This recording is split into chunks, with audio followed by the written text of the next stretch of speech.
आज हम एक ऐसे अनोखे त्योहार की बात करेंगे जिसमें न कोई मूर्ति है, न कोई भव्य पंडाल, फिर भी करोड़ों लोगों की आस्था का महासागर उमड़ पड़ता है।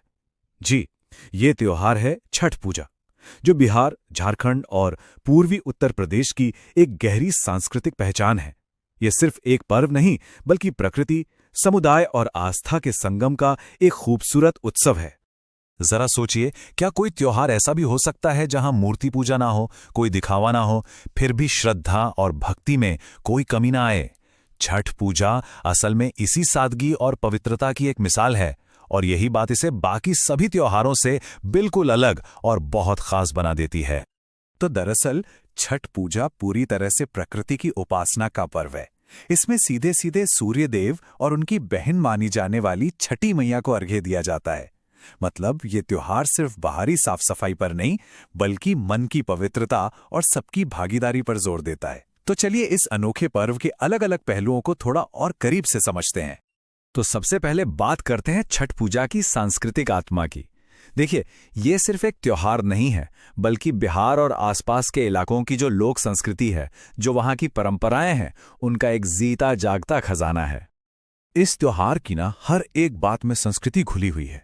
आप सोचिए, हर घर से छठ के पारंपरिक लोकगीतों की वो मीठी धुनें, फिर वो 36 घंटों का कठिन निर्जला व्रत और नदी घाटों पर लाखों लोगों का एक साथ मिलकर पूजा करना, ये सारी चीजें मिलकर इस इलाके को एक बहुत ही खास और गौरवशाली सांस्कृतिक पहचान देती हैं। आसान शब्दों में कहें तो छठ पूजा एक धागे की तरह है, जो इस पूरे क्षेत्र की सांस्कृतिक एकता को मजबूती से बांधे हुए है और अपनी इस कीमती विरासत को एक पीढ़ी से दूसरी पीढ़ी तक पहुंचा रही है।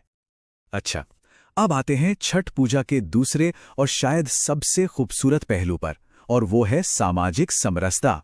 ये त्योहार समाज को एकता और भाईचारे का एक इतना मजबूत संदेश देता है, जो आज के समय में मुझे लगता है और भी ज्यादा जरूरी हो गया है। इस त्योहार की सबसे बड़ी खासियत पता है क्या है? यहाँ सारे भेदभाव मिट जाते हैं। कोई अमीर गरीब नहीं, कोई ऊंच नीच नहीं, सब लोग अपनी जाति धर्म की दीवारों को भूलकर एक साथ एक ही घाट पर खड़े होकर सूर्य को अर्घ्य देते हैं।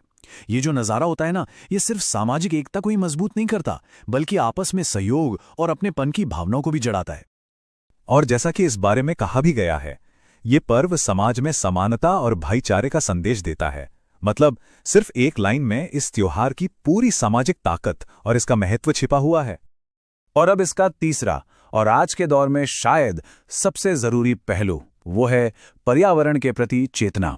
छठ पूजा सिर्फ एक धार्मिक काम नहीं है, बल्कि ये सूर्य और जल की पूजा के जरिए कुदरत से, नेचर से जुड़ने का एक बहुत गहरा तरीका है। और यहाँ सबसे दिलचस्प बात यह है कि छठ में प्रकृति का सम्मान सिर्फ बातों में नहीं है, बल्कि एक्शन में दिखता है। पहली बात, यहां सीधे सूर्य और जल जैसे प्राकृतिक तत्वों की पूजा हो रही है। दूसरी, पूजा से पहले लोग खुद आगे बढ़कर नदियों, तालाबों और घाटों की साफ सफाई करते हैं। और तीसरी, ये दोनों बातें मिलकर लोगों के मन में पर्यावरण को बचाने की एक गहरी भावना पैदा करती हैं।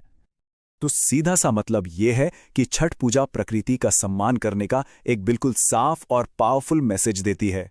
ये एक तरह से हमें याद दिलाती है कि हमारा अस्तित्व प्रकृति पर ही निर्भर है और हमें इसकी इज्जत करनी ही होगी।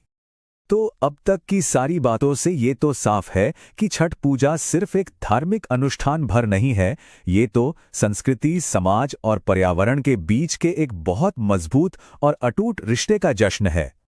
चलिए पूरी बात को एक बार फिर से समझते हैं। अगर हम कल्चर के हिसाब से देखें तो ये हमारी विरासत और एकता की बात करता है। समाज के लेवल पर देखें तो ये बराबरी और भाईचारे का संदेश देता है। और जब बात पर्यावरण की आती है तो ये हमें प्रकृति का सम्मान करना और उसे बचाना सिखाता है।